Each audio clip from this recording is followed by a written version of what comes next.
All right, we welcome you back. We're about just a few minutes away from the men's matchup between Rose-Hulman and Bluffton. I have a special guest up here with me, Rachel Clark, one of the guards for the women's team. First off, thank you for joining us. Congratulations on the win. And kind of want to talk a little bit about this game. I don't know if you noticed there, about towards the end of the third, beginning of the fourth, you guys were on a 20-0 run during the game. Can you tell me a little bit like some of the keys you guys had that were able to help you guys go on that huge run? So I think in the fourth quarter, we came out way more aggressive than we did at the beginning of the game. I felt like we drove the ball more, we got the fouls, and then also I think switching to zone defense really helped to stop their offense and get more points on our end. Yeah, it was a great display of defense there. Talk a little bit about yourself as well. You only average about 4 or 5 points a game, but today 15 points, 5 assists, couple of rebounds as well. Like, how were you able to generate so much success on the floor, especially with Lindsey Smith going out with an ankle injury? Hope that she's all right. Just how were you able to have so much confidence and perform so well out there, especially when she went down with her injury? Well, I just went out there and I just really wanted to attack the basket, draw the fouls. That was my main goal, and luckily it worked out a couple of times. But when it got close there, like, we really wanted that win, you know, league game, get it now, get out of the way. Yeah, looking here, only held Rose-Hulman to 54 points. As a collective, your team has been holding your opponents to under 60 points per game. What are some of the keys that you're able to hold your team to under 60 points so far this season? So we really focus on that before games, like preparing, like knowing their offense, knowing what offense is best or what defense is best to run, either zone or just man-to-man. And we kind of adjust it as the game goes. Whatever's working, we keep doing it. If something's not working, we adjust, and I think it's been working well for us. And kind of looking ahead towards the season, 5-2 overall, got your first conference win this season. What's the overarching goal? Like, what are your eyes looking forward to? What are you looking at towards the end of the season? I know you got Transylvania coming up next week, one of the top teams in conferences, but besides that, what's the team's like overall goal? What are you guys working for this season? We really just want to like get some wins. We're ranked pretty low right now in the conference, and our goal is to just prove some people wrong, go out, get more wins, be aggressive, and overall just get better as we keep going. I love that prove people wrong. I love you guys saying prove people wrong. Rachel Clark, thank you for joining us. It was a pleasure to have you. Like I said, 70-54 win over Rose-Hulman. People listening at home, stick around because in a couple minutes we'll have men's action between Bluffton and Rose-Hulman. Rachel Clark, once again, thank you for joining us. Thank you.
We welcome you back for game 2 of this doubleheader between Bluffton and Rose. Caleb Gieskin, Andrew Collinsworth with you. Women's got the first one. Men's coming in today looking to get the sweep against Rose-Hulman, but unfortunately, they are going to be out with their starting point guard, Michael Stallman, I believe out for the whole season with 2 broken wrists. Yeah, they have a couple of major injuries on this Bluffton team. The other one is Matt Ray with a shoulder injury, and he's done for the season. He's going to be requiring surgery on that right shooting shoulder, so he's unable to go as well. So a couple of big injuries for this team. Snelling answers right away with a deep 3. You see a new player in the starting lineup, number 22, Caden Slusher, 5'10" junior guard from Rockford, Ohio. Got to see a couple of minutes so far this season, only averaging 4.6 points per game, but he's done a pretty good job handling the ball for Bluffton. Yeah, and he's an extremely confident shooter. In fact, I remember watching them play here, I think a week ago, and he pulled up from just about the logo and drained it. And so he might not be averaging a high point total, but he can get it done. Nice finish from Nevin Robson. Nevin Robson had 19 points this past week in their loss. I believe it was to Mount St. Joe. Cam Rogers added 19 points as well, only a 1-point loss to the Lions. Yeah, it was one of the best games that they played all year. They had a big task in front of them guarding Luke Collinsworth, who last year averaged over 20 points a game for MSJ, and they did a fantastic job limiting him and scoring as well. Miles McGowan finishes with the right hand. Bluffton still working with that smaller of a lineup. Tallest players, Cam Rogers listed at 6'3", going up against Miles McGowan listed at 6'6". Rogers, another guy that they had step up. So you see Nevin Robson will head to the line. Cam Rogers had 19 points and 8 rebounds, similar to Nevin Robson. And he was 7 for 11 from the field, so a really efficient 19 points as well. And somebody who hadn't played yet this year but got in against Mount St. Joseph was Brendan Williams, and he had 14 points and on 7 for 10 shooting. And I was watching some of that game, and it was just any time that he got the ball in isolation, he was getting to the basket. So that's something to monitor going forward, is maybe they'll go to Brendan Williams a little bit earlier than they have in the past. And Nevin Robson at the free throw line, the leading scorer for the Beavers, averaging 15 points a game, shooting about 77% from the charity stripe.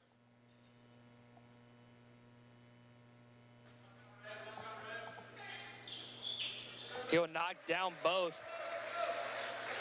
So far this season, the Beavers averaging about 73 points per game, but unable to handle it on the defensive end, giving up almost 84 a game. Yeah, it's been tough sledding on that defensive side for the Beavers. Like to see them kind of just get to a fast start on defense today. I know that's a little odd to say. Most of the time you're talking about a fast start on offense. But starting to force some turnovers, make them use the whole shot clock, force some bad shots. That's key for the Beavers today.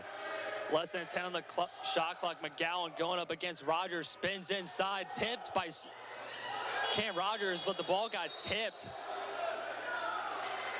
And they're gonna call it. I think offensive goaltending there. Offensive goaltending on Simon Blair. Kind of see it roll around the rim a little bit. It looked like it was gonna hang up there a little bit, but Blair just tries to tip it in. Yeah, it's still sitting on the rim, hadn't quite started the descent. So that's what they're gonna go ahead and call. Seth Clark adamant about that as well. Rogers pulls up from 12, is no good. Blair's able to tip the ball up to himself and get the defensive board. Now see, deep 3 from Schmitz. He can't get that to go. But another offensive board wide open. Savovic, good. Bluffton going quick. Snelling swings it around the 3-point line. Will be now Slusher, handle it.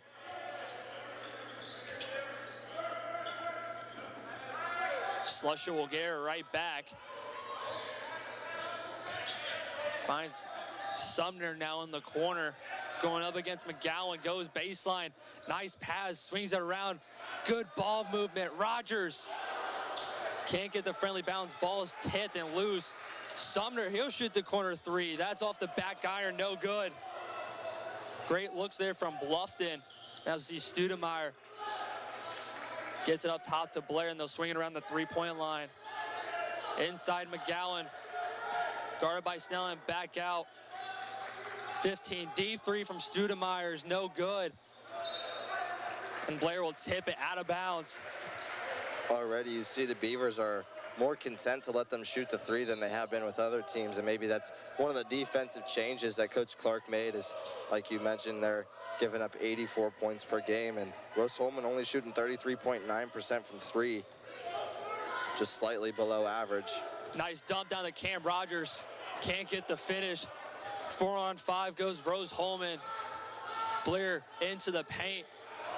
Tries to go with the right hand, won't go. McGowan gets fouled by Cam Rogers, and he'll go shoot two. The all-time series between these two teams. Rose-Hulman has 8 straight victories over the Beavers so far, leading the series 23-10. Last time they played here, Rose-Hulman came away with a 69-68 win. That was all the way back 2 years ago on December 2nd. So it's been a while since Rose-Hulman has come to Summer Center and to Copeland Court to take on the Beavers. Miles McGowan, the leading point scorer for the Fighting Engineers, just under 15 points a game, shooting about 85% from the charity stripe. Can't convert on either free throw.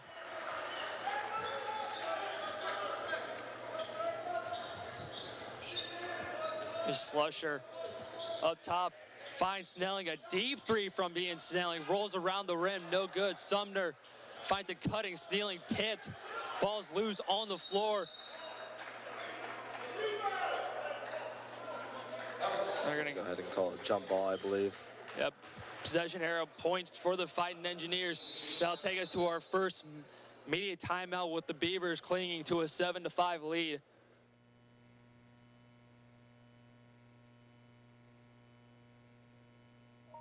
Sports fans, we pack stadiums, arenas, and local gyms every day. And every sports fan is uniquely human.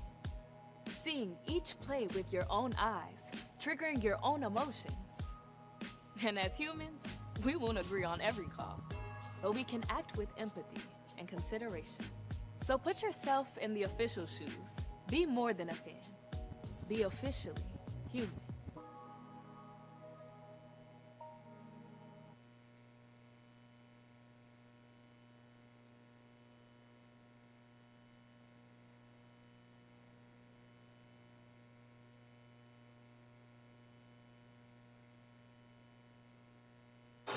We welcome you back. A 7-5 lead for the Beavers. Looking at the conference standings here. No, we just started, but yeah, Transylvania, Rose-Hulman, MSJ, Anderson, Hanover, setting up the top of the conference standings at 1-0. Everybody else down to 0-1, and Bluffton a little bit of a struggle to start their season. 1-5, their lone win coming to Kenyon back on November 26, an 83-74 win over the Fighting Owls. Right here, looking at trying to get their second win of the season. It'll be a huge one against Rose-Hulman.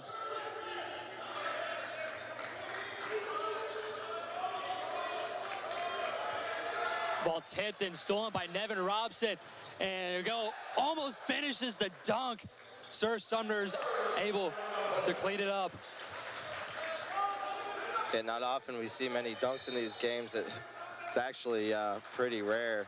But right there, if we know anybody can dunk, it's Nevin Robson. We've seen it before. He went up, he got high enough, just wasn't able to get it through the hoop. Luckily, Sir Sumner was right there. A quick timeout from Coach Sales. It'll make it only a 9-5 lead for Bluffton.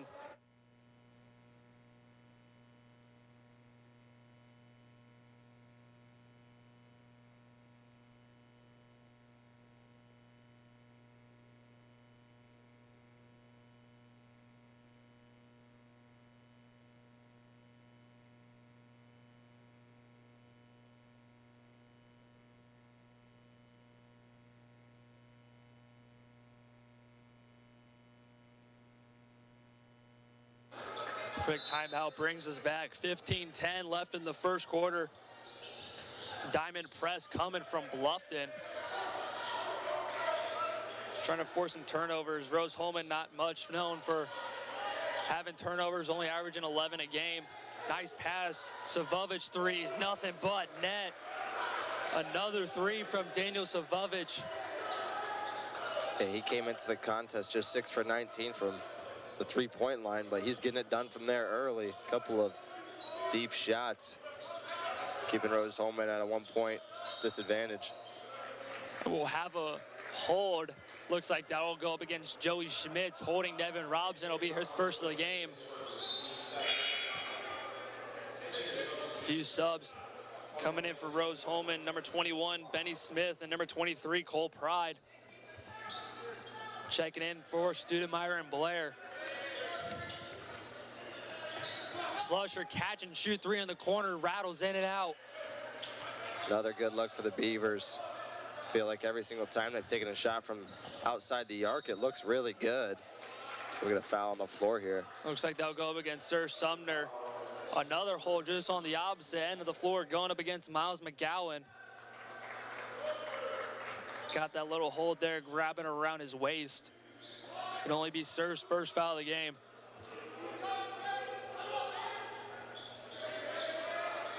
Trying to get it in. Schmitz will get into Savovich, going up against Rogers.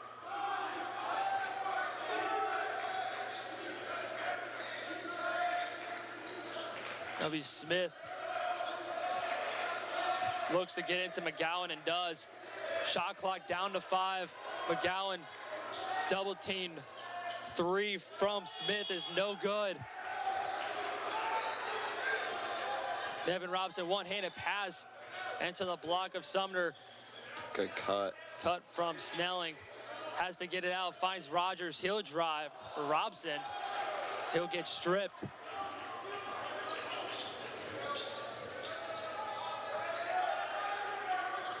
Now going inside to Cole Pride. Savovich will launch another 3. Can't get it to fall. Nice, almost a nice save from Cam Rogers, but steps on the line. Great effort nonetheless from Cam Rogers there. I thought he saved it for sure. Supposed to get a better look at it right here. Just a little extra millisecond there. So we'll see Kelvin Turner, a Wallace State transfer, checking in for Bluffton, as well as the man you just mentioned earlier, Andrew, Brendan Williams.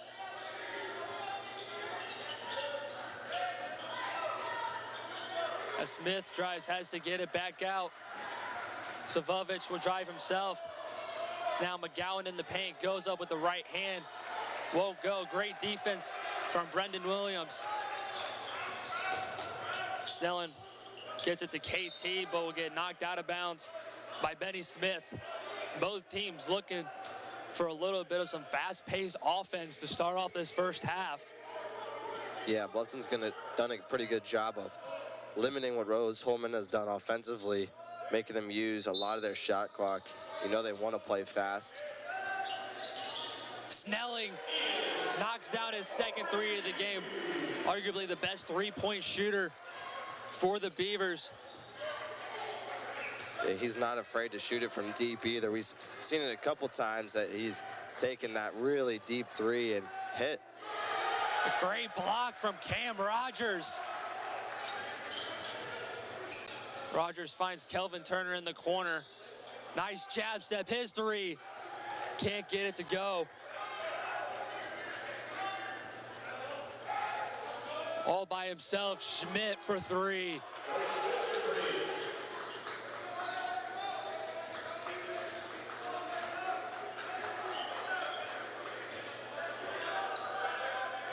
See Turner swings it around to Sumner.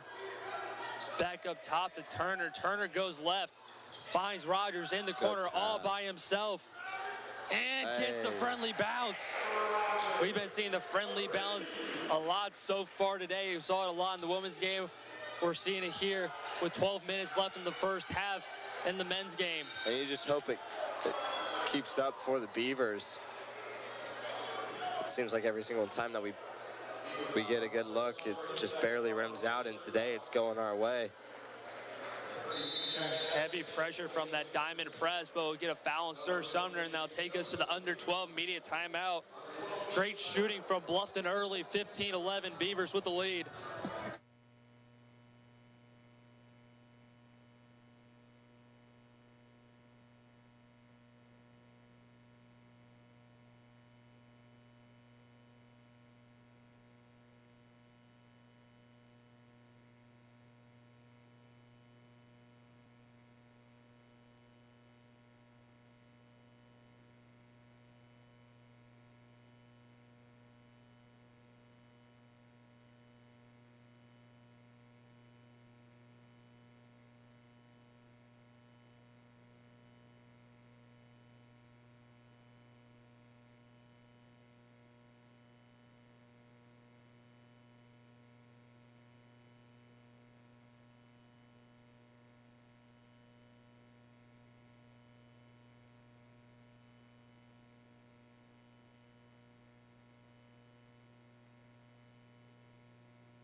15-11. Bluffton with the lead. A couple subs checking in. Going a little bit bigger here. Number 50, J.D. Stokes, and number 23, Luke Bike.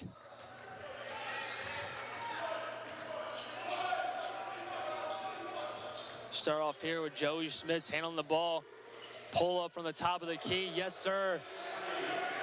We talked a little bit about Bluffton's willingness to give up the three-pointer early in this one. Might be time for an adjustment, as it seems like Fighting Engineers are starting to get hot from beyond the three-point line. Rose-Hulman shooting about 34% from the three-point line this season.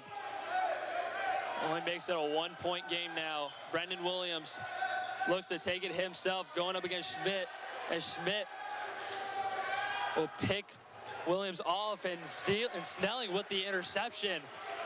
3-on-3, Bikey up with the right hand.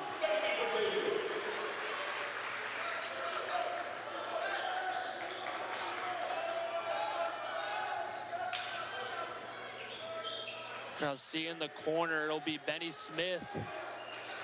Back up top, another three from Joey Schmitz. Won't go. Offensive forward is no, in the jumper's no good. From Jack Jenegis.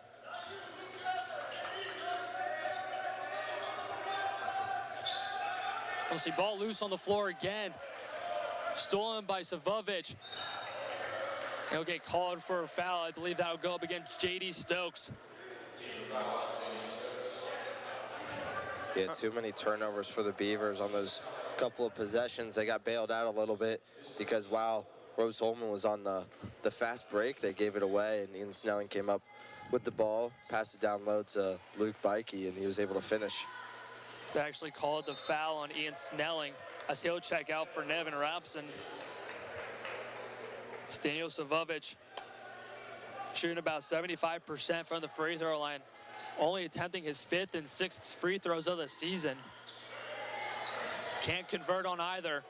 Lead will stay up at 3 for Bluffton.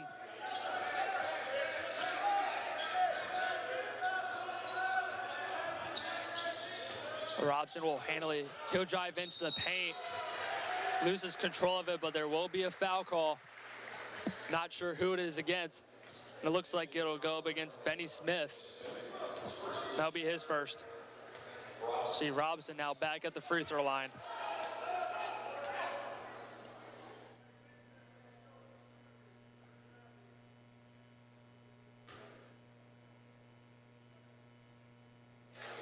Robson will knock down the first. So far this season, Bluffton averaging about 72% from the free throw line. Not really the mark you want to be at, especially since you want to be around that 75, 80, 85% from the charity stripe.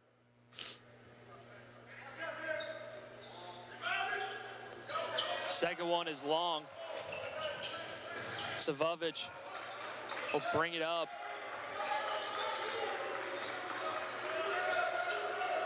Savovic get it right back in the corner.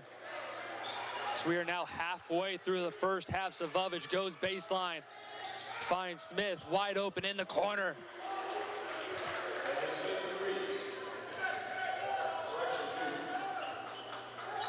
Got ruled as a 2. It's a break for the Beavers there. But that outside scoring, outside shooting for the Engineers is on fire right now. That'll be Daniel Savovic called for the foul. His first. Cam Rogers checks in for Kelvin Turner.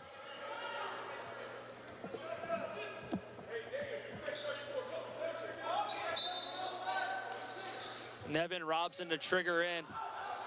Luke Dykin now on the wing. And they'll swing it now around. Shot clock to 10. Williams 3, no good. Not enough on it. Sudemeyer all by himself on the elbow. Yeah, no one picked up ball there. Fortunate for the Beavers as it falls. No good on the attempt, but you got to have a little bit more defensive awareness there in transition. Robson looked to drive, but brings it back out.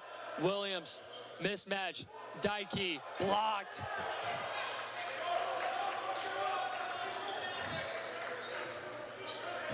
Now see Savovic in the corner. They'll bring it back out.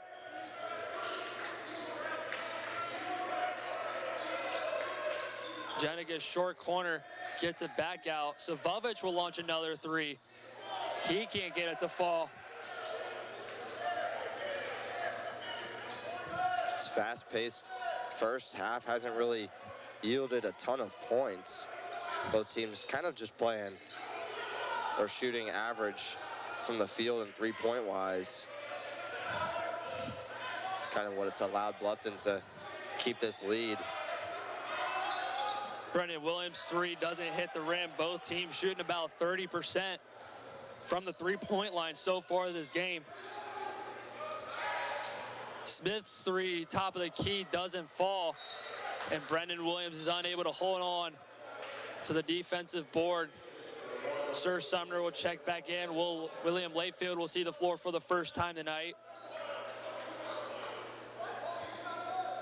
As well as we'll see McGowan check back in, Joey Smits, as well as Simon Blair.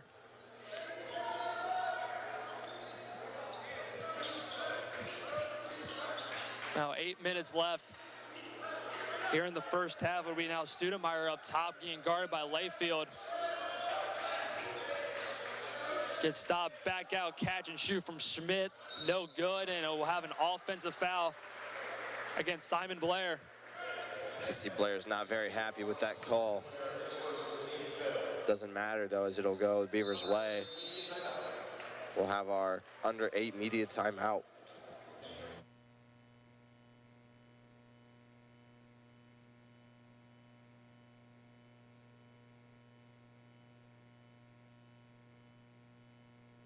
Bluffton University. Visit for the beautiful campus.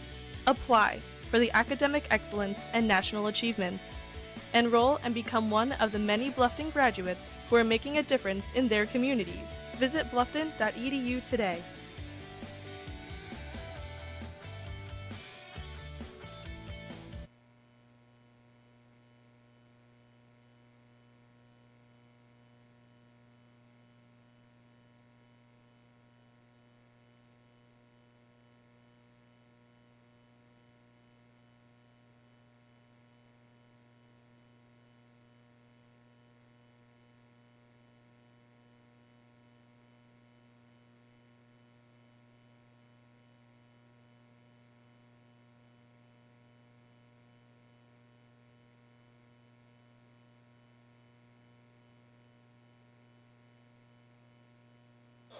We welcome you back. 7:51 left in the first, an 18 to 16 point lead.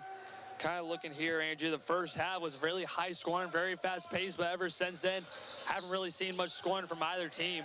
Yeah, it's been a defensive battle from both these teams, really, and Rose-Hulman has done a really good job getting open looks from beyond the arc. They just haven't been able to convert them.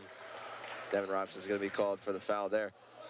But it seems like they've had several opportunities to kind of put a stamp on this one and take the lead, but they just haven't been able to get that exclamation point three-point basket to fall.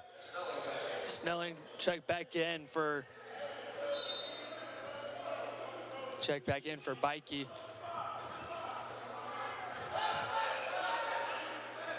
Studemeyer now back up top, tries to get inside to McGowan, but it's stolen by Devin Robson. Now Snelling will get it back. He'll look to push. Sumner now in the corner. Looks to get it inside to Rogers and does. Fadeaway jumper, yes. That's another staple of the classic jumpers that Cam Rogers brings to the Beavers. Not only that, but including that pull-up jumper from 15 feet out. Yeah, he just gets so high. It's so hard to contest those because he jumps straight up and gets vertical. Right there, you saw it again. Just his ability to get up and get out of the contest and finish is unmatched. Studemeyer drives right, and we'll have a shooting foul on Will Layfield.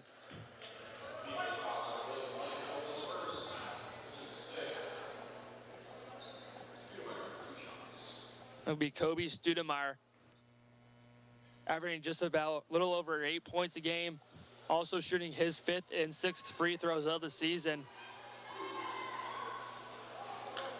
Unable to convert on the first. Rose-Hulman as a team shooting about 75% from the free throw line. Also, we'll see Cold Pride check back in for Rose-Hulman, but so far this game, they have not been able to make a single free throw. Starting off the game 0 for 5 from the charity stripe.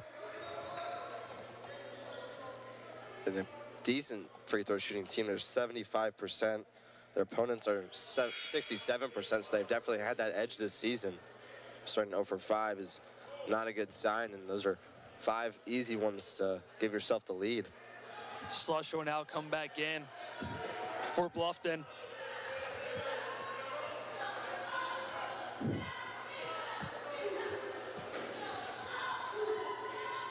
Studemeyer will convert. I guess we could say that's broadcaster jinx. I say they go 0 for 5 to start off the game from the free throw line. And he's able to convert there. Now make it a 20-17 game as Robson driving to the paint will get called for a foul in Cold Pride.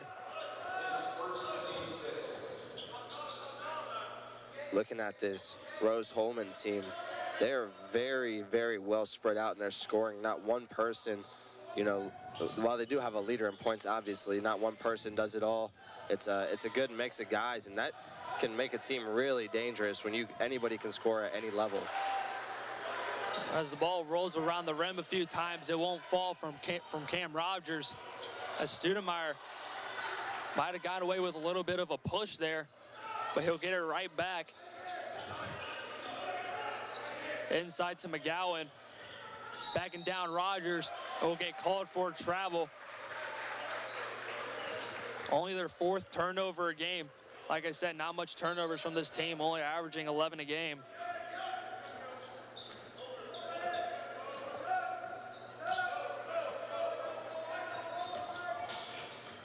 See Robson now up top. Less than 6 minutes left in the first.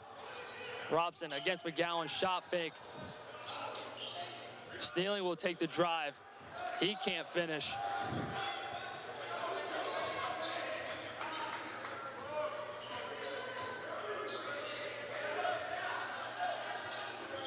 I'll see Savovich with it up top.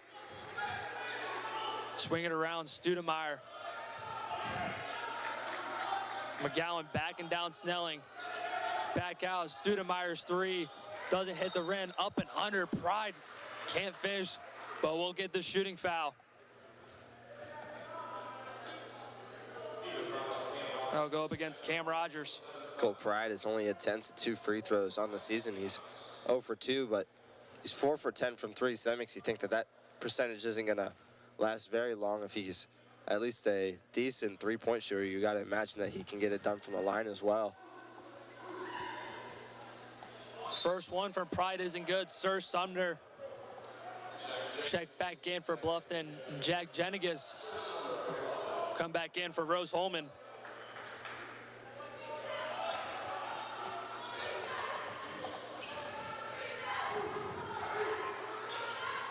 Second one does fall. Make it 20-18 Bluffton.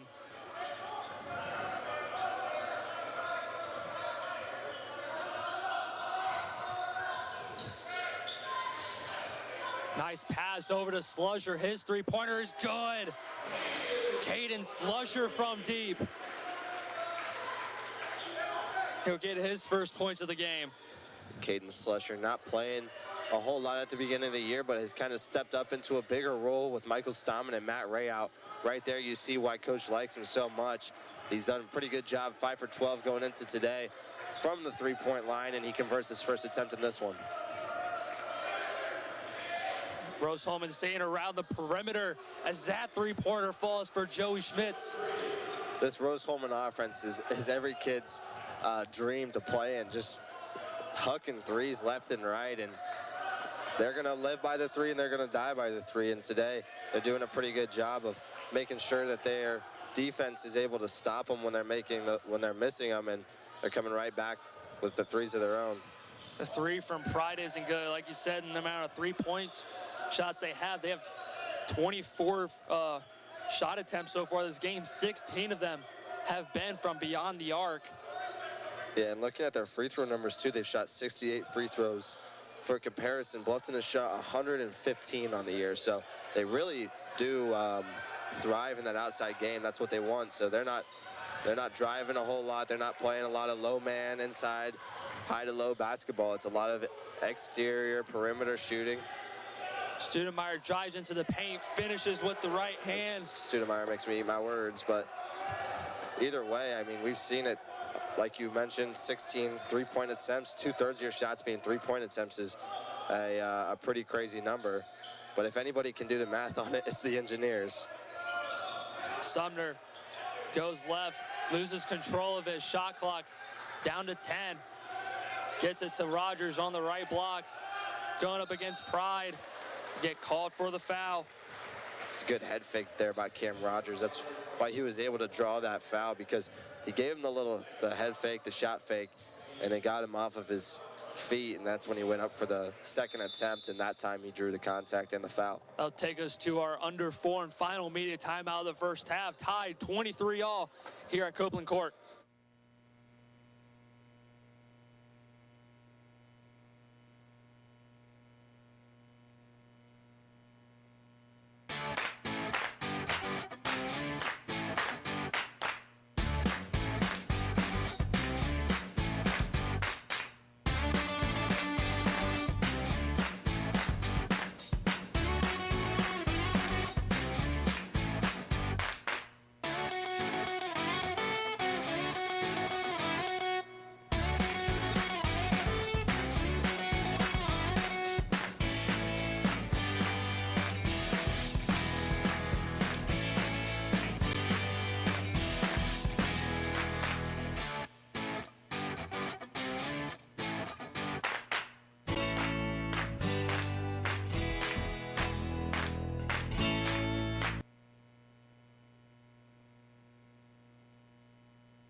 .308 left here in the first half, tied at 23-all. Cam Rogers has 2 free throws awaiting him.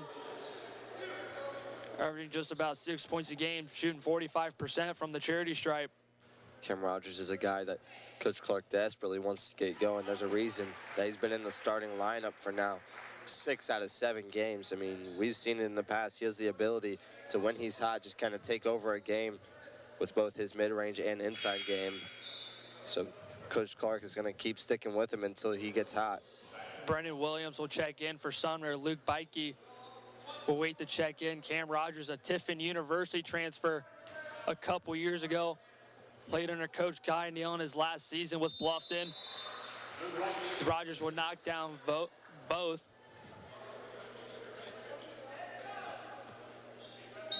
Already up to 7 points in this one, so that's already higher than his season average for the year. See Studemeyer able to get across half court to Jenigas. Studemeyer is wide open, elect to kick it out back inside. McGowan blocked by Beike. The bench loves that too. You see Josh Cruzy over there giving his freshman some love. Luke Beike, a 6'7" freshman from St. Henry, Ohio. Just about a 35-minute drive from Bluffton University. Schmitz being guarded by Williams. Shot clock down to 6. Floater inside the paint isn't good. Take their time here. Use up the last 2.5 minutes. Ball is tipped, but Williams is able to get it right to him.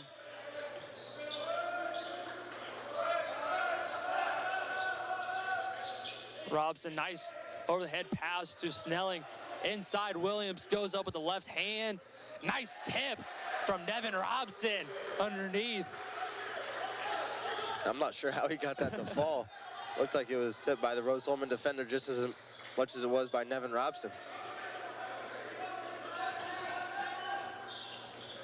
We see Savovic inside, back out. Schmitz, corner 3, no good. just been a little bit strong on his last few attempts. They all look perfectly online. They're just hitting that back iron and bouncing straight up. It'll be Luke Bikey called for the foul. Be his first. Bring Bluffton up to 8. Will put Rose-Hulman in the bonus. Make it a 1-and-1 for the 6'7" big, averaging a double-double this season for Rose-Hulman. See Benny Smith now check back in. Yeah, the only guy on this team that really doesn't shoot threes is their leading scorer. It's kind of ironic. He's averaging just under 15, as Caleb mentioned. McGowan's able to knock down that one there. Bring him up to only 4 points on the night.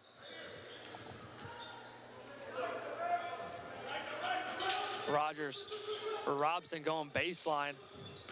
Snelling will go into the paint now. Gets blocked by McGowan. Savovich going one-on-one with Slusher, and Slusher will tip it. He's trying to get the call to say that it was off Savovich's knee. The rest will say it will go up against Slusher. Let's see the replay here. That's a good look there. I think it actually did go off of Slusher. As much as that oftentimes happens where it rolls off their leg, falls out of bounds, and goes the other way, or the ref doesn't have that angle, can't see that and make that call. It did look like Slusher did hit that out. Savovich knocks down his third 3 of the half and gives Rose-Hulman their first lead of the game in the closing minute of this first half. And it might be their first lead, but they've played really well. I mean, they're a couple of made shots away from being ahead in this one. And there's a foul on the shot. But they've played exceptionally in this first half. They're just not able to convert some of those open chances that they're getting. But with Savovich hot from 3, if he continues to shoot it like that in the second half, we'll be in for a good finish. Savovich, 3 of 6 from the field, and all of them have come from the 3-point line. First one from Smith doesn't fall. With less than a minute left here in the first half.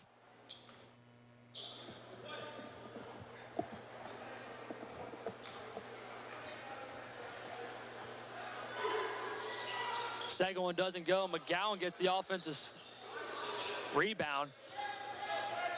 McGowan will get it right back. Give and go. Doesn't fall. Chance for a 2-for-1 right here if they can get a shot up relatively quickly on this possession. Although I'm sure a good shot is the priority of Coach Clark here. Robson into the paint, right-handed, no good. 2-second difference between the shot clock and the game clock. More than likely be the last possession of the first half. Rose-Hulman with a chance to extend their lead to either 3 or 4 points. Heavy pressure from Slusher on Studemeyer. Shot clock down to 7. Studemeyer into the paint, blocked by Robson. Wow, a lot of contact there down low. We'll get a good look at it here. Robson straight up. Give him a little step over too. Rose-Hulman will have to go quick. Joey Schmitz will come in. See Studemeyer. Looked like he was about to come out. He was looking limp. Looked like he was limping a little bit. Shot clock is down to 2, so they're gonna have to get something up quick. Coach Clark will elect to call a timeout. Yeah, that was an interesting sequence there because you did see Studemeyer go up into the body of Nevin Robson, but you said that he was straight up. You can kind of see on that replay, mostly straight up, and then the second, the block attempt was what there was no foul call there. Obviously, here's another good look at it. So you can see Nevin Robson coming across. He goes straight up. Studemeyer initiates the contact. Robson blocks it. Gives him a little AI step over. So I think it probably was the correct call there, but it's a judgment call for sure, because sometimes you see that first contact be called, and whether or not it's a foul is really up for interpretation. I think by the book, you would probably go ahead and say that it's not a foul, but we see it get called time and time again where the offensive player initiates contact, the defensive player goes straight up, and they still call a foul. So it's understandable for Rose-Hulman to be a little bit frustrated with the no call there, but I think the refs made the right decision. Joey Schmitz will trigger in. Luke Beike to defend the inbounder. Goes up top, McGowan. Fadeaway floater, no good. Gets his own board back, can't finish. Wide open at the block. I think he rushed it a little bit. Sometimes 5 seconds seems a lot shorter than it actually is. Yeah, he gets that, goes right back up. Must have been rushed.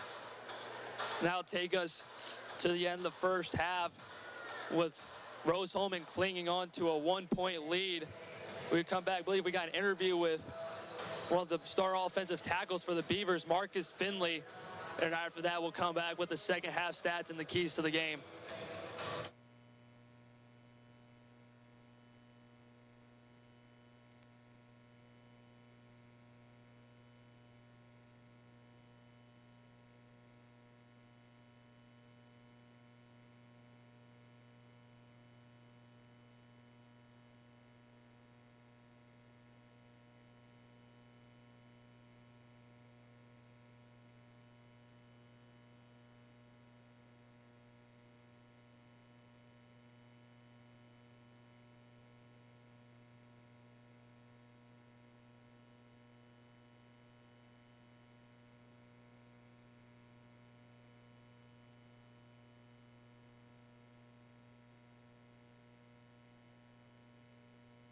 All right, we welcome you back. A little bit of a short break there as Rose-Hulman's clinging on to a 28-27 lead. I'm here with one of the star offensive linemen for our Bluffton Beavers, our very own Marcus Finley. Marcus, thank you for joining us, and kind of going off the brain here a little bit. Tell me a little bit about your experience here at Bluffton. I believe it was your 5th year here, correct? Yes, sir. Yeah, tell me a little bit about your experience here playing at Bluffton.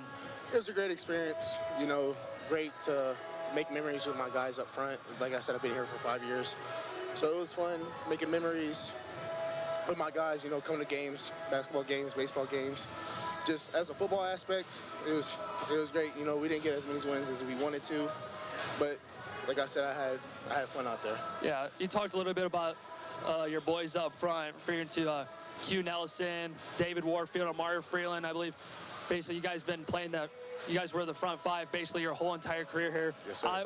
Me and Andrew's always said, like, you guys are one of the best offensive lines in the country. Sir. Tell me the bond that you guys have with each other, because we see you guys hanging out with each other all across campus. Yes, sir. I'd say our bond is really unbreakable, 100%. Me, Q, David, and Amari, like you said, we have close to 30, 35 starts together. Our biggest thing, well, my biggest thing as a leader of the offensive line, I wanted us to have a big bond.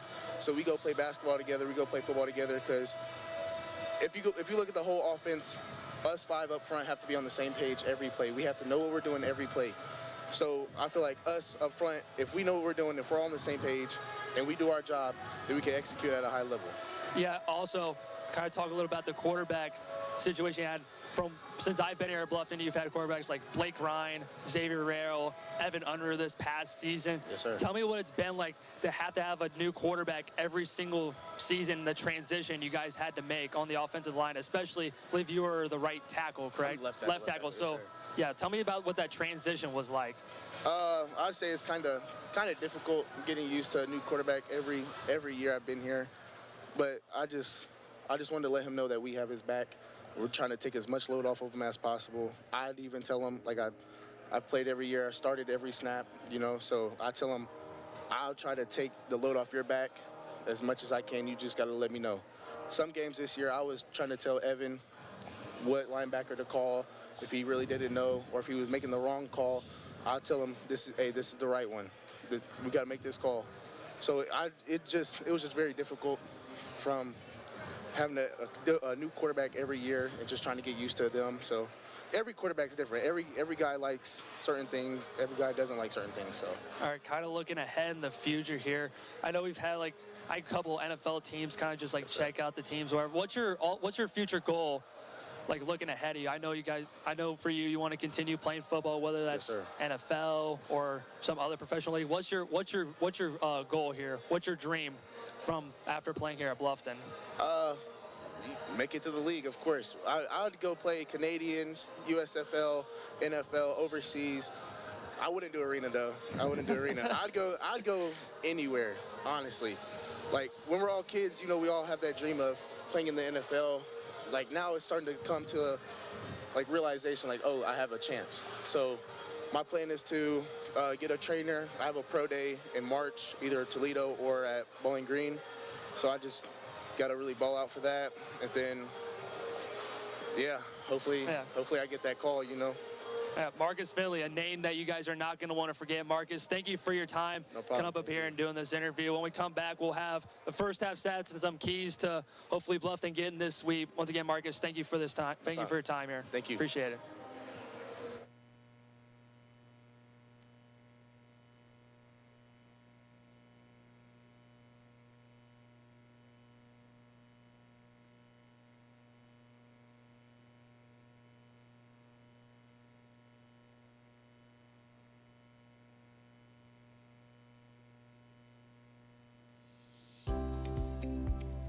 Hey everyone, I'm Haven Montague. I'm a sophomore and I am becoming a scholar mentor. My favorite part about being a mentor is just getting to connect with the upcoming class.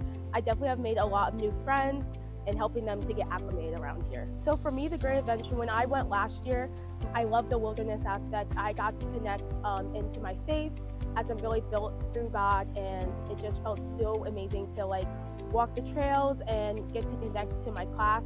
When I got back, it was definitely different. We all felt bonded together. And now this year, it just felt exactly like that. It's just from the outside looking in, watching them grow and bond and feel like they could trust each other. And you can just see the classroom just get louder and louder each day because they are just loving to talk to each other, and those relationships stick around. And I'm really excited to see how the rest of the year goes.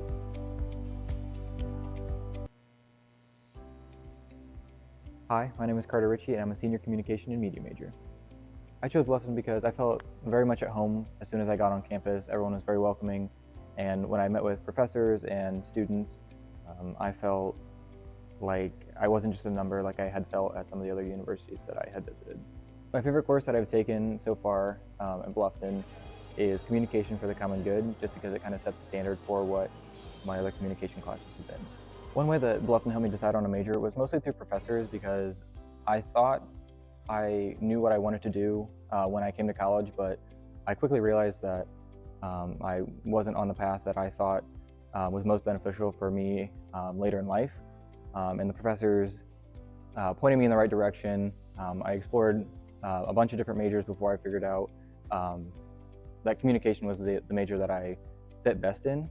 If you're unsure about what you want to study when you come to college, it's okay to come in undecided, because from my experience, it's okay to switch around, and professors will point you in the right direction of where to go, even if you're not completely sure on either a major or a career path after graduation.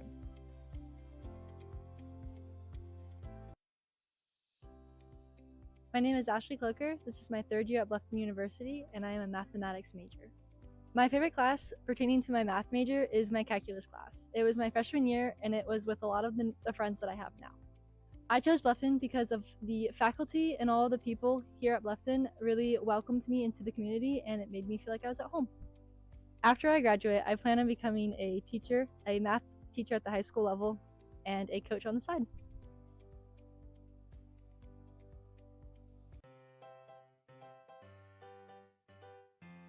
Hi, my name is Claire Matthews. I am a nutrition and dietetics major here at Bluffton, and I am from Bluffton, Ohio. I love the idea of helping people, and doing that in a way where I can combine what I'm passionate about and helping people is really exciting to me. I chose Bluffton University because I am originally from Bluffton, and I never imagined I would be here right now, but I came on a tour. I love the community aspect, and I've grown to appreciate a lot of things about our town and community. At Bluffton, we just got an accredited program for nutrition and dietetics, and I can now get my master's here in 5 years as opposed to the normal 6. So that was a huge part of me choosing Bluffton for my major. I originally thought that I wouldn't love the smaller class sizes, but after experiencing the smaller class sizes, because my major on average we have about 12 to 15 students in each of my classes, I found that it's been really helpful to get that one-on-one experience. On campus, I am involved on the women's soccer team. I work full-time in the summer and during the school year in the campus admissions office. I am a President's Ambassador, and I'm a part of BNO, which is Bluffton's Nutrition Association. When I give campus tours to students, one thing that I always tell them is to make sure that this campus feels like a place that you can see yourself for the next 4 years. You want to come on a campus that makes you feel safe and at home and like you have family surrounding you, and I think that Bluffton is the perfect place for that, and I think it's really hard to find this anywhere else.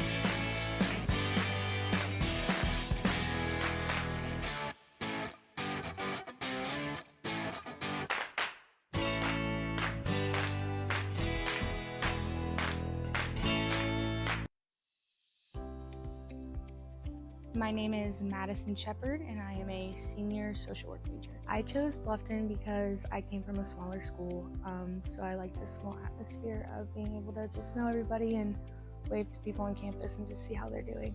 My favorite class was probably HIPC, which was human behavior and environment, and basically we just got to see how people interacted in the community and society and in general. What I like about the social sciences here is that we are such a smaller field, so you get to know the people that you're going through your classes with and doing the program with, and you just get that one-on-one connection with your professors who teach you a lot with your field of choice. After graduation, I plan on working at an agency called NIAP, which is the National Youth Advocate Program. Working there for a few years until I go on to get my master's, hopefully at Bluffton University.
We welcome you back for the start of the second half.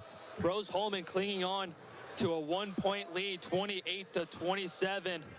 Caleb Gieskin, Andrew Collinsworth with you, and just had the first half stats up to you on the screen there. Those of you listening in at home, and you can kind of see a big difference there, and it was the percentages from the free throw line. Yeah, Rose-Hulman, 4 for 12 in the first half from the free throw line. You see it right there, 33%, 9 from 33 from the field. They had 6 more shot attempts from the field and 6 more free throws.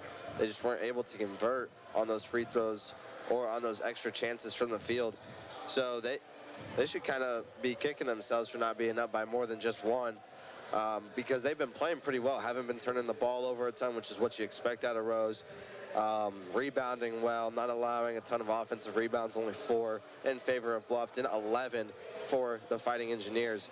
So they have a lot of things going well for them. Bluffton should consider themselves lucky that they're not down by more, and because they're not down by more, they have to take advantage of this. This is the point in time where you start to turn things around, get your outside scoring going. 4 for 11 from 3, decent, but that could be improved. 9 for 27 from the field, not great, 33%.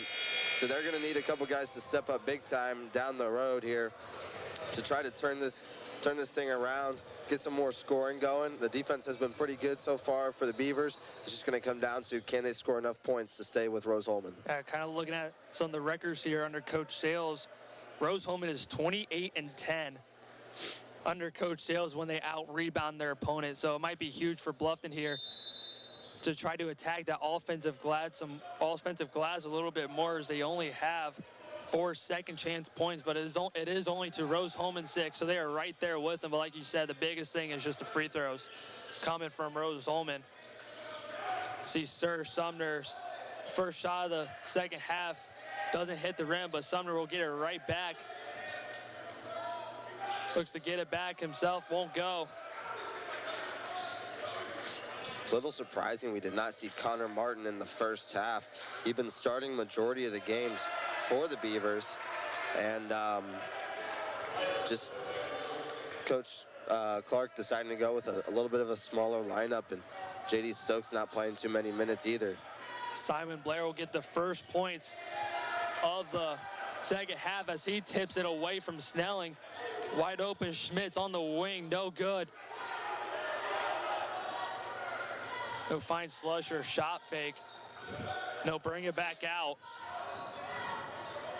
Good decision there by Slusher to slow things down. You still don't want to force anything. You just want to make sure that you're getting good, clean shots. Snelling goes for the acrobatic layup, falling away, but will get the shooting foul. That'll go up against Miles McGowan. You see the replay here. Ian Snelling 2 for 3 in the first half from 3. Wasn't able to convert either of his 2-point field goal opportunities, but these are his first chances from the line today. So far this season, Ian Snelling, 8 of 11 from the charity stripe, just under 73%, averaging just under 10 points a game. Said Snelling, Coach Clark is going to expect a lot more out of Snelling, transferred to Bluffton from Manchester, where Coach Clark previously coached at. And Clark is going to expect a lot from Snelling, especially with Matt Ray and Michael Stammen out. Yeah, and we've seen him when he's hot. It's pretty incredible. Like Cam Rogers, he just has the ability to take over a game when he's hot, especially with his 3-point shooting. And I thought we had a chance for that, but just Rose-Hulman doing a good job making sure he's not getting too many open looks. They know that he's a good player. He's been in the conference now for a few years. They know how to defend him. Savovich continues his unbelievable shooting. See, he knocks down that pull-up jumper, extends the lead to 3.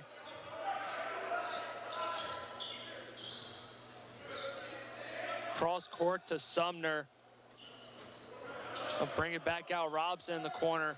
Shot clock down to 10. Going up against Schmitz. He'll get called for a charge. Coach Clark not happy about that call. See on the left side of the screen. Yeah, looks like he was in legal guarding position. Little shoulder check. Little extension of the arm as well from Robson. It will be his second foul of the game. Still, Bluffton looks to stay in that diamond press. It worked a little bit there in the first half. Coach Sales had to call a timeout. Sumner got called for a region as the shot clock started to wind down, and Clark will get a technical foul issued. Probably still upset with that offensive foul call going against Nevin Robson down low. The ref heard just one too many words. Yeah, a couple times during that first half, look over after foul foul didn't get called, and you see Coach Clark not really pleased with how the rest were doing in the first half.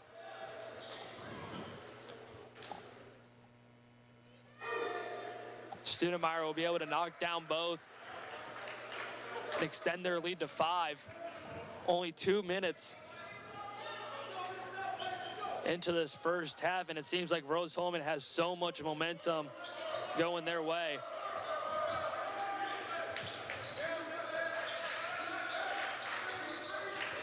Savovich will launch the wing 3, rattles in and out. Snelling will go quick. Slusher unable to control the ball. 2-on-1, nice steal. Great hustle by Sir Sumner and Ian Snelling there. That looked like a for sure bucket. And because Ian Snelling hustled all the way back, Sir Sumner was on the back end and came in to intercept that pass. Rogers, short corner. Nice shot fake, but can't finish with the left hand. And McGowan will corral the defensive board.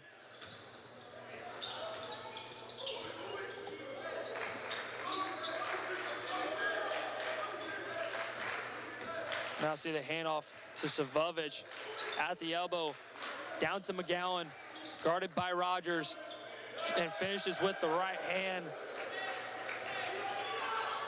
Now the biggest lead of the game.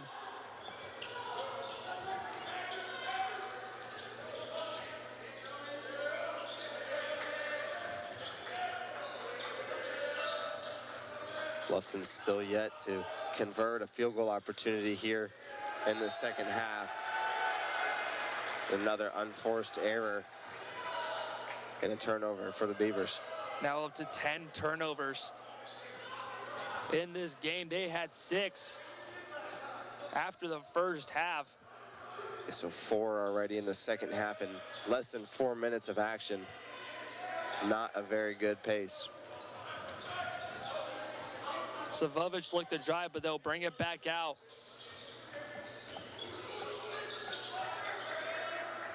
They'll swing it back around. Studemeyer, wings 3, won't fall. Ball is tipped and loose on the floor. Rogers and Sumner are able to call a timeout. Rose-Hulman starting off this second half on an 8-2 run with 16:15 left in the second half, clinging on to a 7-point lead.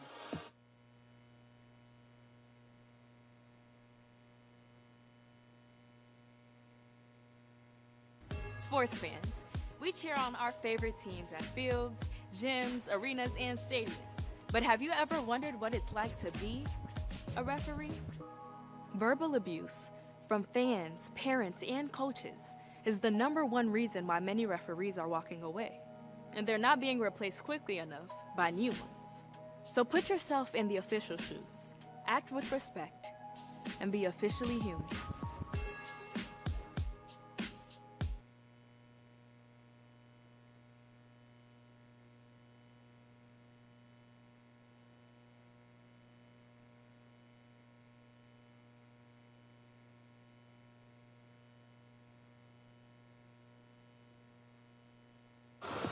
We welcome you back. A 7-point lead for Rose-Hulman. Once again, the standings popped up right in front of you. Split about half. 5 teams 1-0, 5 teams 0-1, but there's also a bunch of other games going around the conference. Andrew, you have a couple of scores for us. Yeah, these are the halftime scores from the 3 o'clock games around the league. So MSJ on top of Transy, 29-26. Manchester ahead of Earlham, 51-40 at a halftime break. So no defense in that one. And Franklin on top of Hanover, 35-32. We'll have a shooting foul on Rose-Hulman. It looks like that's going to go up against Joey Schmitz.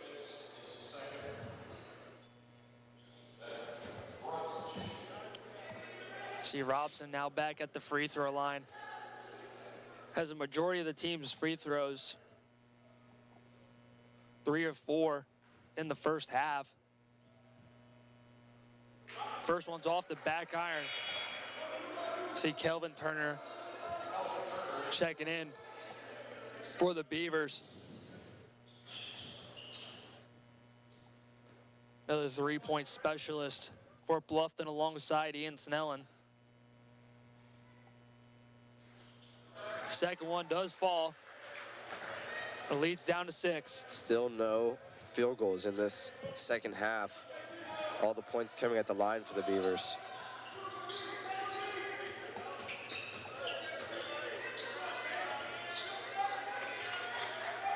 Back up top, Savovic leading the way with 11 points. Can't make it 13.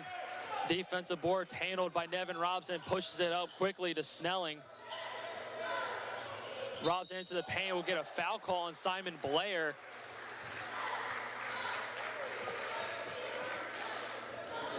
See this one more time here.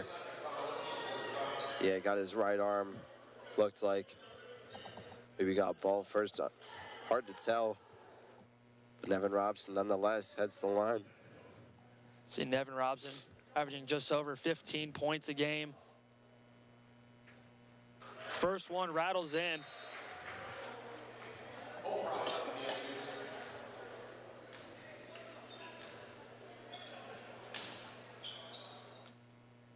Robson now with the chance to cut the lead down.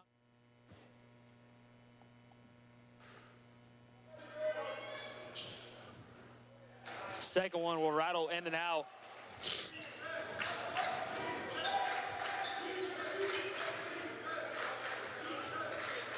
Spin move into the paint, wide open. Studemeyer for 3. Not enough on it. Snelling, he'll launch a deep 3. That won't fall. Ball tipped off the hands of Sumner, but in the hands of Savovic.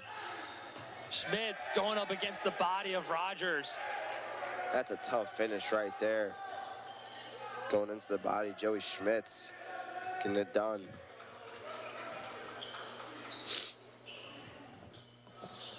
Kelvin Turner will launch up a 3. That won't fall. Rose-Hulman going quick. Deep 3 from Schmitz. My goodness. Rose-Hulman launching it from 3 here in the second half. The Bluffton better be careful. Rose is starting to open up a double-digit lead here. You want to make sure that you can score on this possession. Good job by Nevin Robson to do so. Tough finish.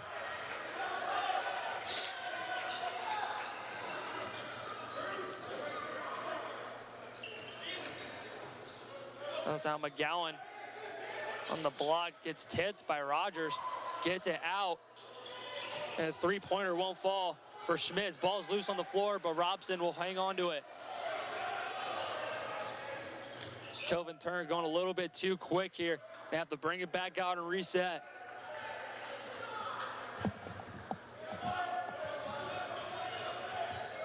Rogers finds a cutting Snelling.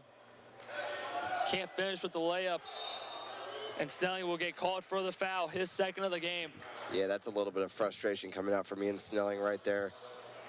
He hasn't been able to get his offense going and just goes in there trying to get a jump ball, trying to make up for it. You can tell he's upset with how the trends of the game are going right now. Everything is all engineers.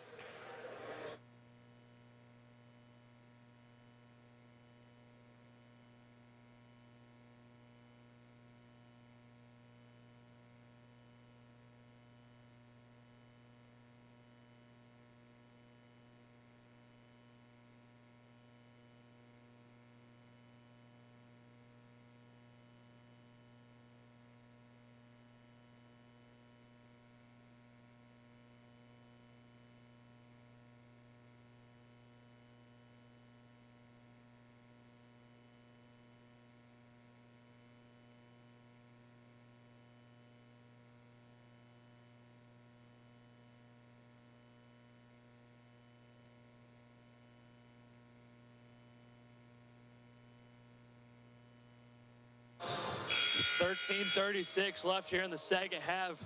Rose-Hulman up to a 41-33 lead, and talking a little bit during that break.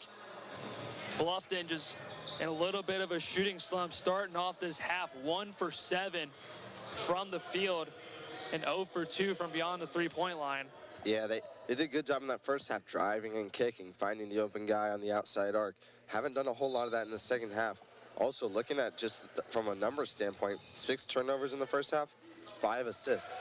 You never want your turnovers to outweigh your assist numbers, and so far that's been the case for the Beavers. They haven't had much ball movement going on the outside. It's been a lot of ISO scoring. Savovic's threes rattles in. And he gets up now to 14 points and extends the lead to 11. Now see Rogers with it. See Bikey, he looks going up against Savovic. Kelvin Turner step back. Bikey backing down Savovic into the paint, right hand short. And Bluffton still can't finish around the rim. Deep three from Pride. Doesn't fall, and Cam Rogers will get the board.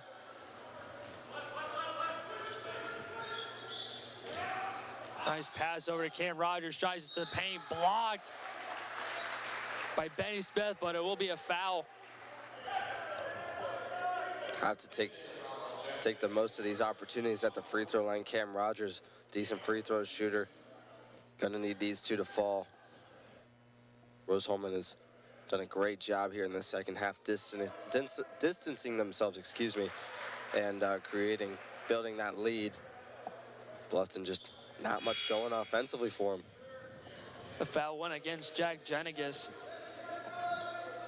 as Dino Savovic will check out. It'll be Joey Schmitz checking in for him. Off the back iron is the second one, and the lead will stay at double figures.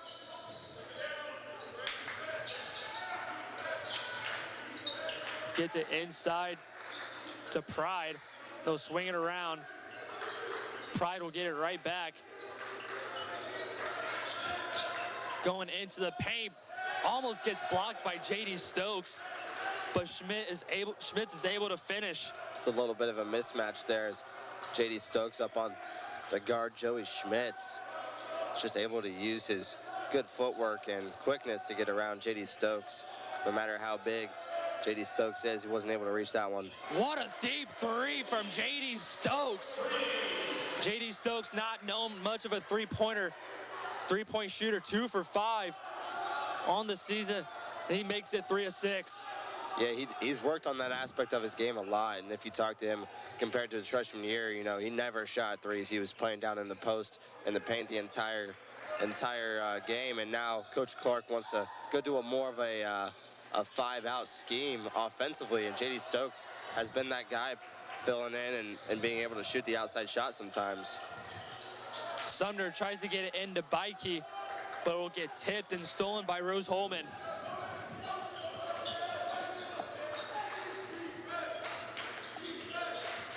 Schmitz finds Smith in the corner, back out. Jenigas 3, no good. And Pride doing the dirty work in the paint.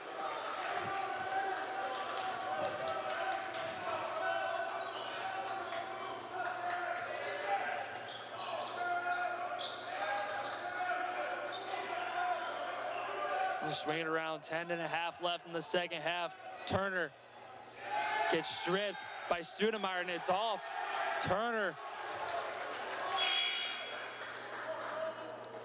We'll see Layfield, Snelling, and Robson entering, but that'll take us to the under 12 media timeout. Rose-Hulman not letting up on the Beavers with a 48-37 lead.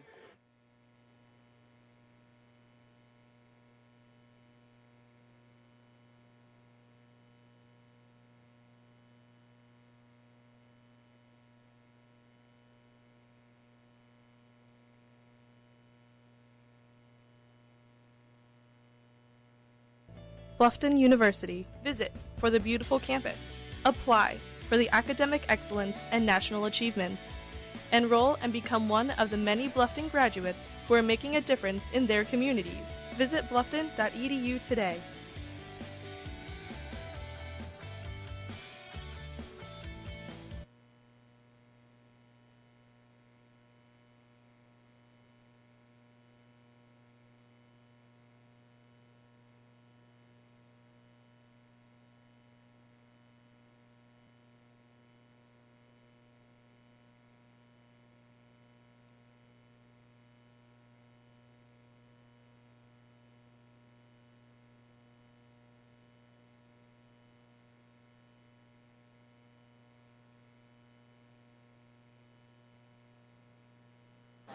We welcome you back. 10.5 left in the second half.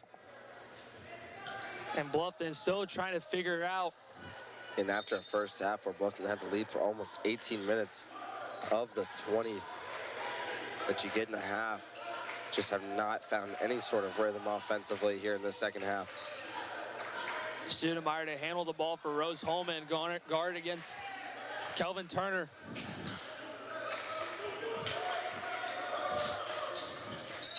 Going baseline to Schmitz, but will get called for blocking fouls. Nevin Robson.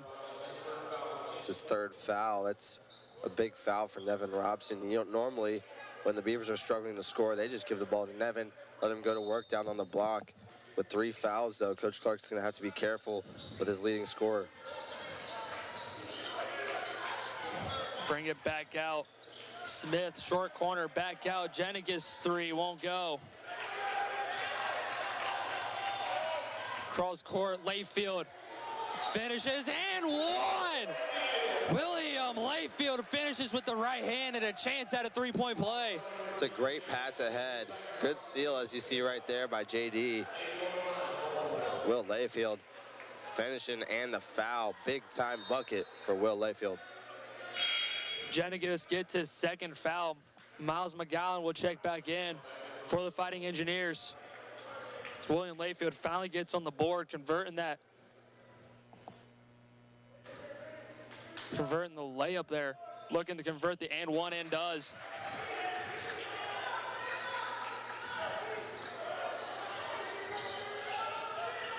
Trying to go over top to Cold Pride, but is overthrown by Studemeyer. That's a rare turnover for Kobe Studemeyer. He's been really careful with the ball the entire game. First half, no turnovers. And he's done a terrific job so far in this one, being the primary ball handler. He's not the guy who's going to put up 15, 20 points a night, although he can do that.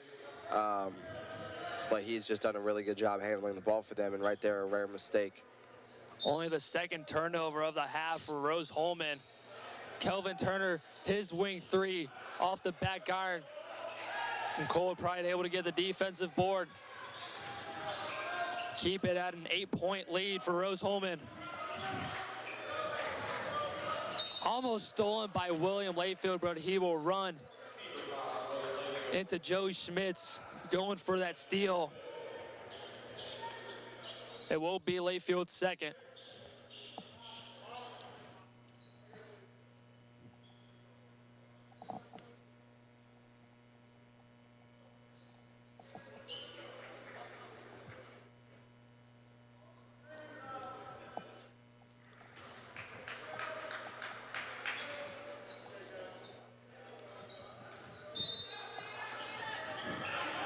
For a resume play, a little bit of a wet spot on the floor. Is Studemeyer handling it up top.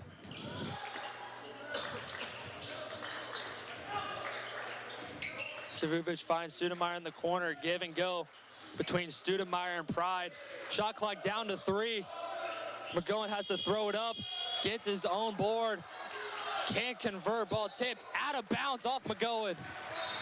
What a job by Ian Snelling there after the offensive rebounds. Good defense down low, able to force it out of bounds off of Rose-Hulman. We'll now see a new player checking in for Bluffton, number 10, Trevor Daughtery, a 5'11" freshman from Wabash, Indiana. Yeah, we got to see a little bit of him in the Ohio Northern game, the first game of the season. 15 minutes away in Ada, Ohio. Playing in his third game this season as Nevin Robson once again attacking the basket, going back to the free throw line. Foul will go on Daniel Sevovic. Daughtry, good ball handler, good scorer, good shooter as well. It's just whether or not he's able to defend some of these bigger guards at this level. He's still trying to adjust, and rightfully so. I mean, you come into college and some of these guys are 6'8", you know, 225 pounds, and you're a freshman, you're 18 years old. You don't have that growth yet, so just waiting on that for him, and he's going to be a terrific player down the line. It's just whether or not it's going to be this year or next when we see him getting those minutes. See Daughtry putting immediate pressure on Sevovic.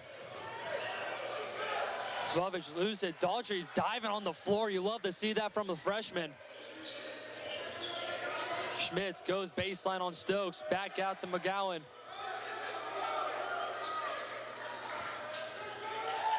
Nice read there from Trevor Daughtry as he intercepts McGowan. That's the stuff you like to see from the freshman. Hustle on the defensive end. Studemeyer tries to save the ball from going out of bounds, but it will stay in the hands of the Beavers.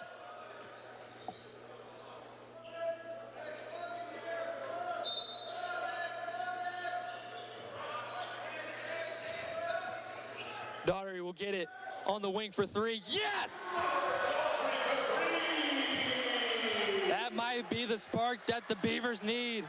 Took the words right out of my mouth, Caleb. I was about to say, Coach Clark went to his bench trying to find somebody to give some life to this team, and he did it.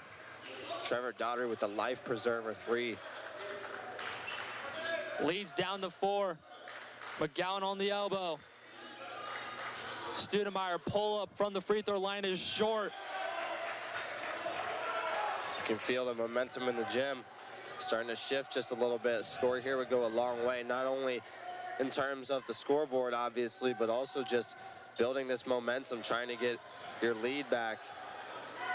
Daughtry into the paint, floater, a little too strong.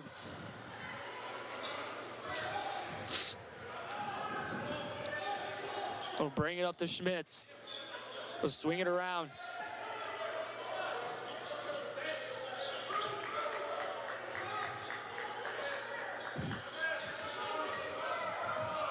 Swing it around, 10 on the clock. Deep three from Pride.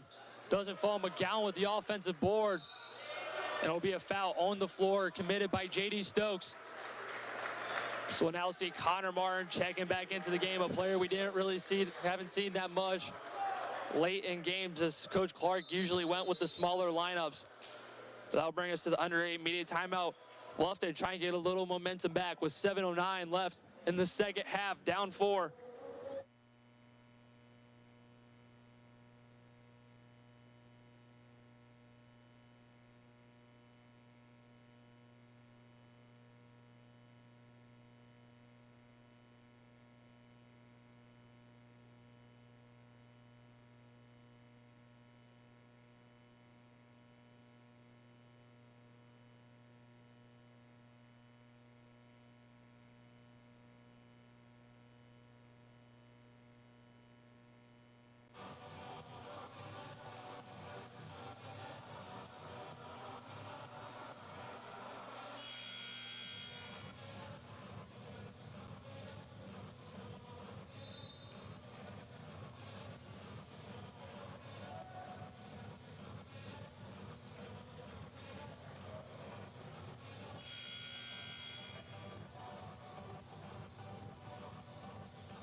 We welcome you back. Rose-Hulman clinging to a 48-44 lead.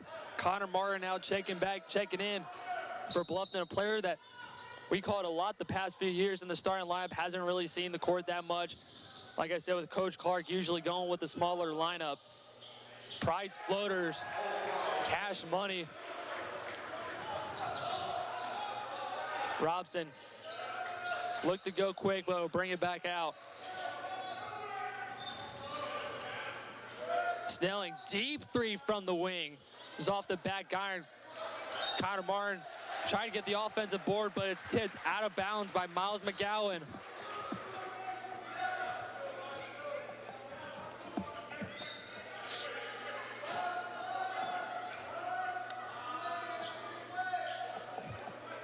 Now see Daughtry to trigger in for Bluffton. Finds Wilton Layfield. The wing three was tipped by Schmitz. Studemeyer crosses up Daughtry, but it's back out. Savovic into the paint, back out. Pride's three won't fall. Robson with the defensive rebound.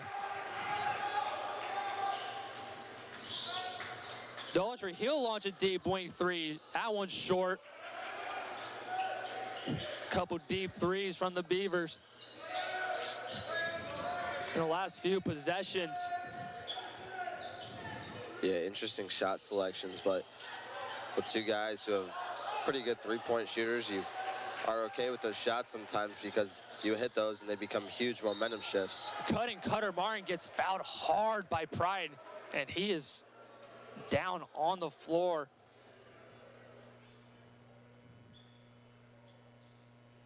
Thought Martin was going to go ahead and dunk that, and then he took that foul pretty hard. Nice sportsmanship from Cole Pride, checking on Connor Martin to see if he's okay.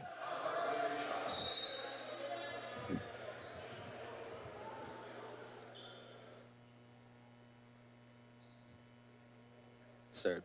Go to a quick timeout. Here's Rose-Hulman holding on to a 50-44 lead with less than 6 to go.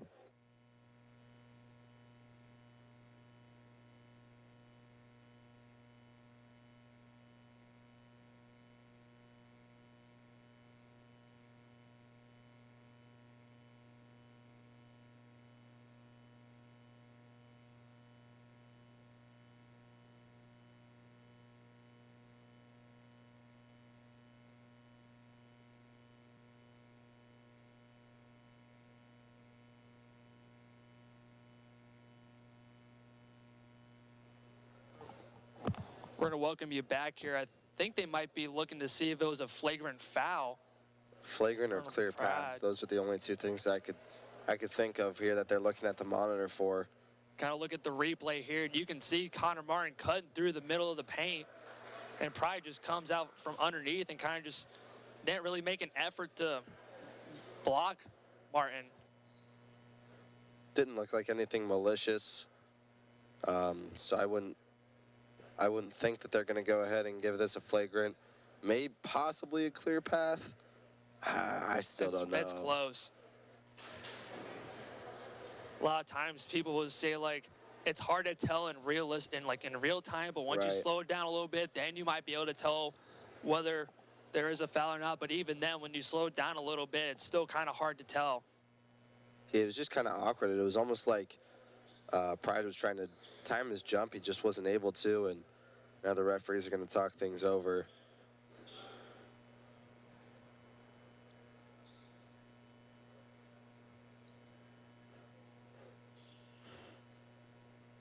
This conversation makes me think that they might be calling something here. Yeah, while they're discussing, we could talk about, kind of feel like there was a little bit of momentum shift, and a lot of it has come from two players that came off the bench. Didn't really see much playing time, especially like Trevor Daughtry and Connor Martin. Like Connor Martin, a guy we talked about a lot about the last few years. Trevor Daughtry just being a freshman, both of them not really seeing that many time on the court the last few games, but so far both of them are bringing a little bit of a spark to this Beaver team.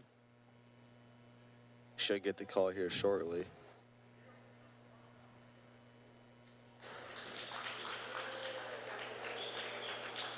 Looks like they're going to keep it as just a regular shooting foul on Pride. Yeah. It will be his third of the game. Yeah, I think that's the correct call there. I don't think there was anything malicious or extremely violent about that. It was just a little awkward. But first one from Martin is good. As you were saying, yeah, Trevor Daughtry and Connor Martin have really done a good job trying to reel these Beavers back into this ball game. Martin will convert on both. Leads down to 4.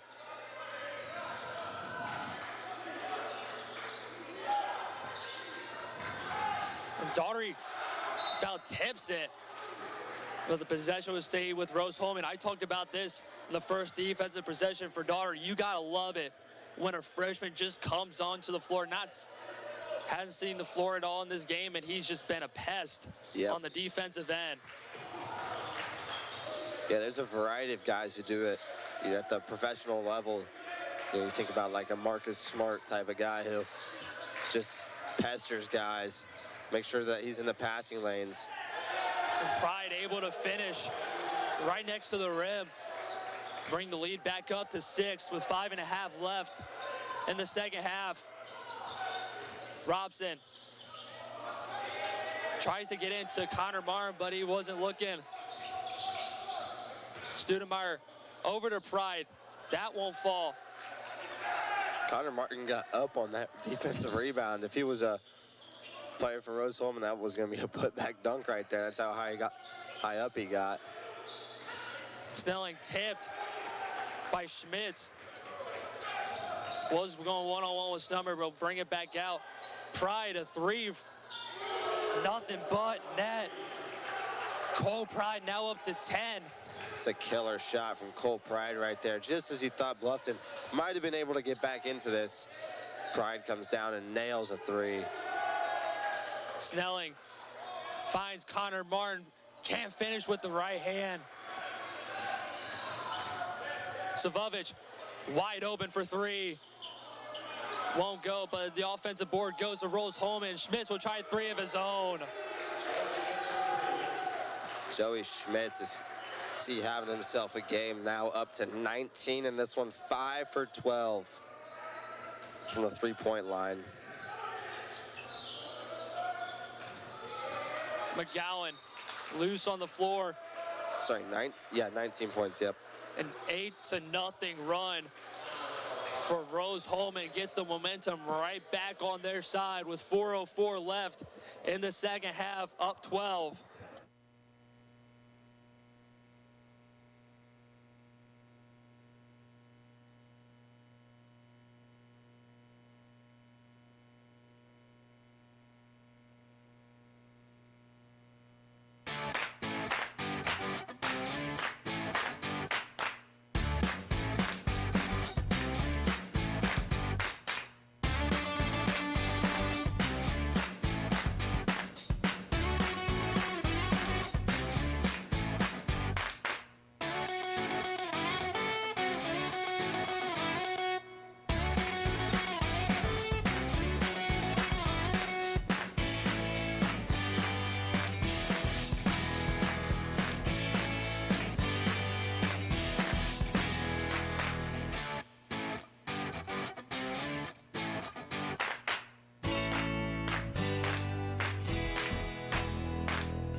We welcome you back. 4:04 remaining here in the second half.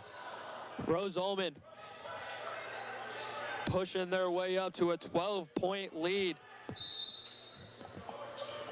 Looking to extend it here. You'll see Caden Slusher and Cam Rogers have checked back in for the Beavers. Heavy defense from Sumner. Inside McGowan going up against Martin. Gets blocked by Martin, but he'll get called for a foul. It'll be Connor Martin's first.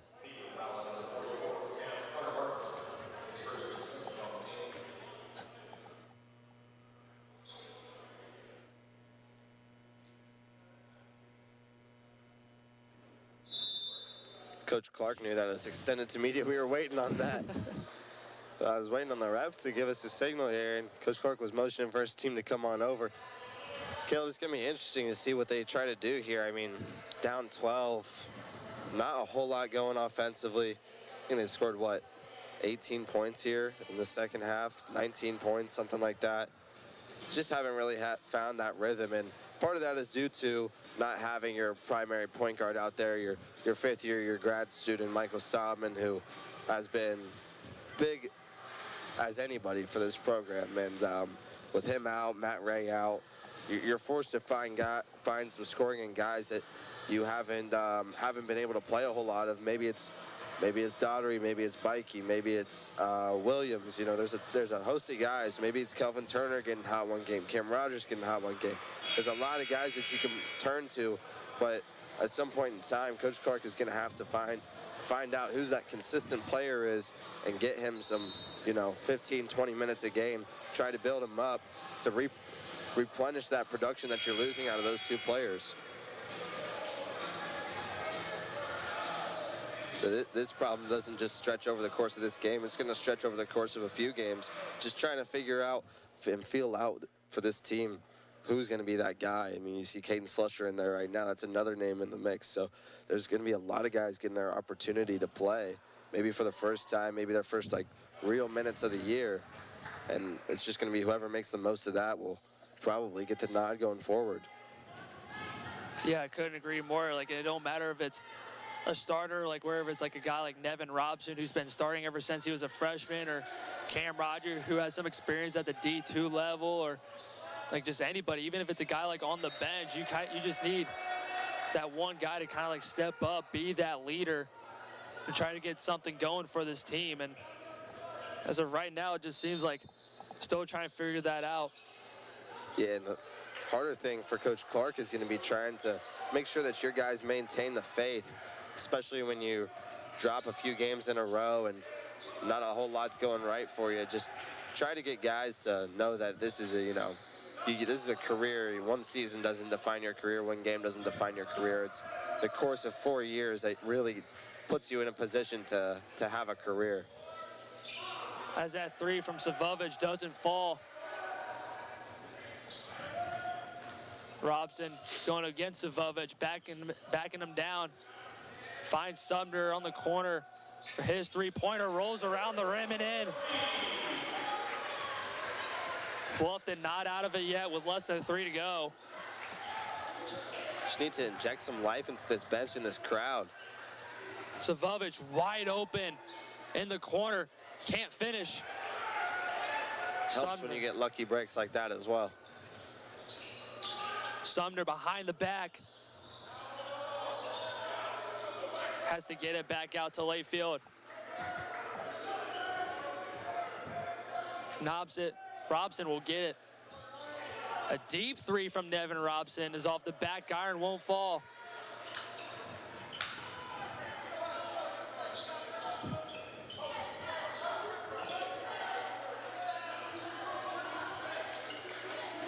Savovich will get it right back. Swing it around. Studemeyer has to get it back out. Inside, McGowan up with the left hand, too strong. Or need a basket quick.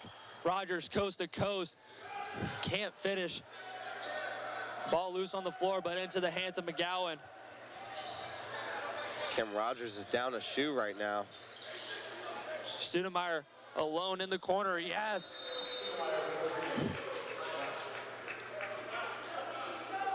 "13 points. The spread between the Engineers and the Beavers.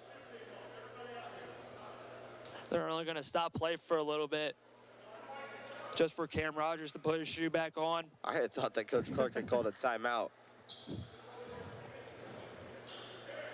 Yeah, still, I mean, you can tell Rose-Hulman is a good team, and they were projected, top of the conference, right in that upper echelon of teams, and they're very disciplined. They don't turn the ball over a whole lot. They play great defense. This is what you expect out of a Rose-Hulman team.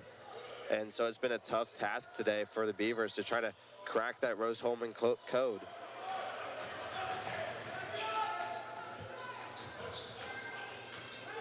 Savovich heavily guarded by Slusher. Now a minute remaining. McGowan backing down Robson, back out. Back inside to McGowan, shot clock down to 10. McGowan will get her right back into the paint. Finds Savovich in the corner for three. Yes! An unbelievable performance from Daniel Savovich, now up to 17 points.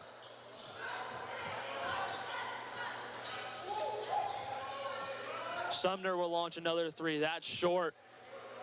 Studemeyer will bring it up and slow it down.